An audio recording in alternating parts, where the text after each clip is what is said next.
उदाहरण संख्या 3.12 आपके पास है। चित्र में दर्शानुसार 4 आवेश D भुजा वाले किसी वर्ग ABCD के शीर्षों पर व्यवस्थित हैं। इस व्यवस्था में एक साथ बनने में किया गया कार्य ज्ञात कीजिए। तो ये चित्र आपके पास दे रखा है। ABCD बिंदु हैं जहाँ पे प्लस Q आवेश आपके पास हैं। यहाँ इस डायग्राम को दोबारा मैं रीड्रॉ कर लेता हूँ। तो इसका अ भाग पहले हम लोग सोल्व कर रहे हैं कि ये एक वर्ग जिसकी प्रत्येक भुजा कितनी है, D है। अगर भुजा D है तो विकर्ण क्या होगा, इसका विकर्ण होगा √2D। पाइथागोरस प्रमेय लगा के निकाल लेना।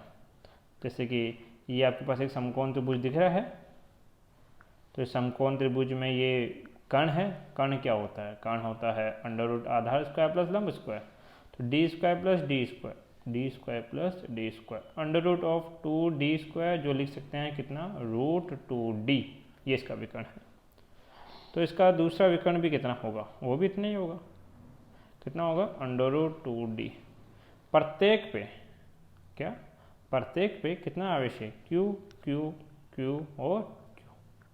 बोला है कि इन Q आवेश को इसके कोनों पर स्थापित करने में कुल कितना कार्य करना पड़ेगा, उस कार्य की मान क्या करनी है, गणना। तो किस प्रकार से गणना की जाएगी, देखिए इन दोनों के मध्य एक कार्य होगा, उसको बोल दिया W1। इसी प्रकार से इन दो आवेशों के मध्य भी कार्य होगा W2। ये A B C और D दे रखा है, इनके मध्य का कार्य W3। इन दोनों के मध्य कार्य W4 बोल सकते हैं। इसी प्रकार से A और C के मध्य कार्य, ये जो A और C के मध्य का कार्य है इसको मैंने बोल दिया W5।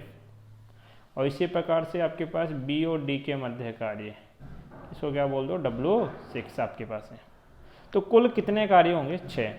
तो कुल कार्य होंगे 6, W1 plus W2 plus W3 plus W4 plus W5 plus W6।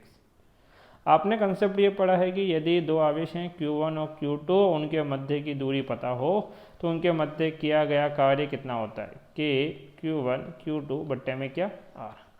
Same easy सा कंसेप्ट हम लोग अप्लाई करने वाले हैं। तो W बराबर W1 किन दो आवेशों के मध्य किया गया कार्य है, A और B आवेशों के मध्य है, तो इसका मान कितना होगा, K प्रथम आवेश Q तृतीय आवेश Q बट्टा, यहाँ पे इनके मध्य की क्या दे रखी, दूरी। वो दूरी कितनी है आपके पास, D है।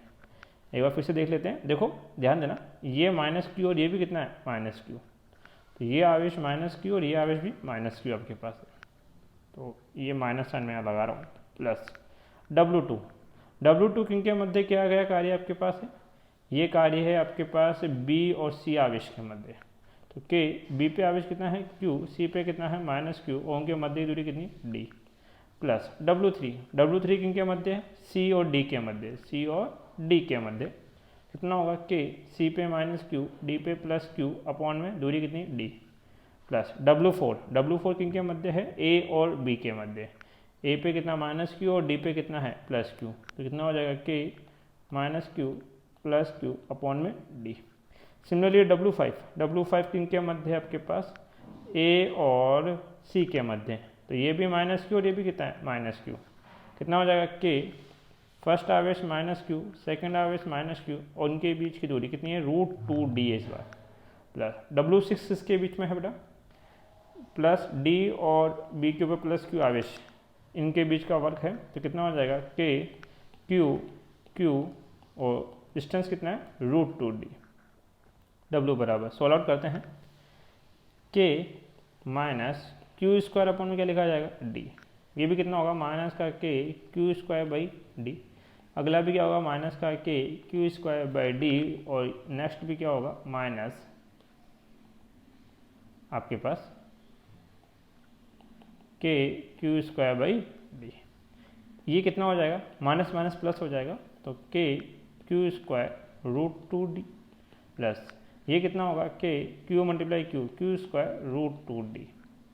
ध्यान दीजिए यहाँ पे W = K Q²/D सब में क्या है आपके पास, कॉमन है। ये चीज़ कॉमन लेंगे तो -1 प्लस 1/√2 और प्लस 1/√2। वर्क डन कितना होगा, K Q² D -4 प्लस ये 2 टाइम्स है तो ऐड कर देंगे 2/√2 हो जाएगा। सॉर्ट आउट करें क्या बचेगा √2। वर्क डन कितना आया कि Q²/D -4 + √2। लेकिन जो आपकी बुकलेट का आंसर है उसमें माइनस साइन कॉमन लिया है तो हम भी कॉमन ले लेंगे। वर्क डन कितना हो जाएगा माइनस साइन कॉमन लोगे कि Q²/D। अब जो माइनस है वो तो क्या हो जाएगा प्लस, और जो प्लस है वो क्या हो जाएगा -√2। That is our answer. इतना वर्क डन आपको करना पड़ेगा। ये तो इसका ए पार्ट था। बी पार्ट क्या कहते हैं, कोई आवेश Q0 अनंत से वर्ग के केंद्र पर लाया जाता है तथा चारों आवेश अपने शीर्षों पे दृढ़ रहते हैं, मतलब वहीं बने रहते हैं। ऐसा करने में कितना अतिरिक्त कार्य करना पड़ेगा। तो हम कह रहे हैं कि अनंत पे किसको रखा है Q0 को, और उसको कहाँ लाया गया है केंद्र पे। तो आपको पहले बताया गया है कि कार्य की परिभाषा क्या होती है। तो कार्य होता है उस बिंदु पर आवेश, उस बिंदु पर आवेश गुणा अनंत से लाए गए आवेश का मान।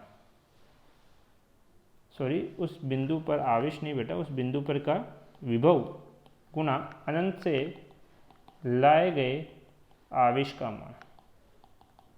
आवेश का कहाँ से आया, नॉर्मल जो आपका सूत्र है कि V बराबर होता है W/Q0, तो W बराबर क्या हो जाएगा VQ0। उस बिंदु का विभव गुणा अनंत से लाए गए आवेश का गुणनफल क्या कहलाता है, किया गया कार्य के बराबर होता है। क्लियर है।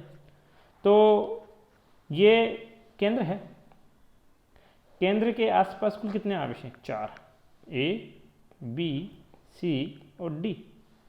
तो केंद्र पे कुल विभव कितना होगा भाई, इसके कारण होगा -V, तो उसके कारण क्या होगा +V आपके पास। फिर ये जो भाई इसके कारण तो क्या आया -V, और इसके कारण क्या आया +V। फिर C पे जो आवेश है उसके कारण क्या होगा -V, और D पे जो आवेश है उसके कारण क्या होगा +V। तो कुल कितना विभव होगा, कट जाएंगे सब, कितना आएगा 0। तो हम बोलेंगे केंद्र पे कुल विभव कितना होगा 0। और समझिए, देखो है क्या बेटा, ये एक वर्ग है, तो वर्ग पे जो केंद्र की दूरी होती है ये दूरी, ये दूरी, ये दूरी और ये दूरी के बराबर है। यहाँ -Q है और यहाँ +Q आवेश है, तो इसके कारण जितना ऋणात्मक विभव होगा उसके कारण उतना ही क्या होगा धनात्मक, कैंसिल कर देंगे। फिर यहाँ पे -Q है, इसके कारण केंद्र विभव कैसा होगा ऋणात्मक, तो यहाँ क्या है +Q, इसके कारण केंद्र विभव कैसा होगा धनात्मक। फिर भी विभव कितना हो जाएगा 0। तो हम बोलेंगे कि उस बिंदु पर विभव अर्थात केंद्र का कुल विभव कितना है 0 गुणा कितना आवेश लेके आ रहे हो Q0, तो किया गया कार्य भी कितना प्राप्त होगा 0 प्राप्त होगा। It is our answer. Thank you.